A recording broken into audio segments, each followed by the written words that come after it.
ফেসবুকে সরব থাকার কারণে সিনেমায় অভিনয় না করেও আলোচনায় থাকেন অভিনেত্রী মাহিয়া মাহি।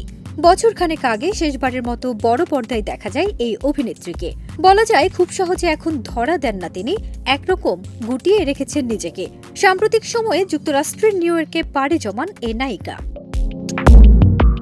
এরই মধ্যে হঠাৎ করে মাহির একটি সংবাদ সোশ্যাল মিডিয়ায় ভাইরাল হয়। সম্প্রতি বাংলাদেশি অভিনেত্রী মাহিয়া মাহির ঝুলন্ত মরদেহ উদ্ধার শীর্ষক দাবিতে কিছু পোস্ট সামাজিক যোগাযোগ মাধ্যমে প্রচার হয়েছে।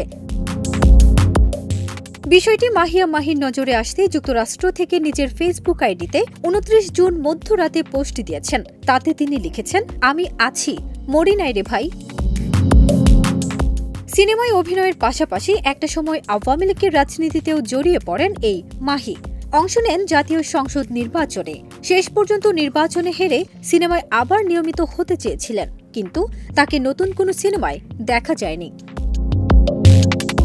২০১২ সালে ভালোবাসার রং দিয়ে ঢালিউডে অভিষেক ঘটে মাহিয়া মাহির। প্রথম সিনেমায় নিজের দিকে আলো টেনে নেন।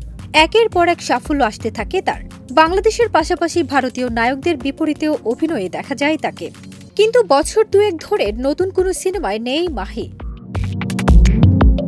সর্বশেষ রাজকুমার ছবিতে তাকে দেখা গেলেও তা ছিল অতিথি চরিত্রের। অল্প সময়ের এই উপস্থিতি তাকে আলোচনায় আনতে পারেনি। তার আগে অবশ্য বুবুজান ছবির কেন্দ্রীয় চরিত্রের অভিনেত্রী ছিলেন মাহিয়া মাহি। ফারজানা নিকিতা, দেশ রূপান্তর।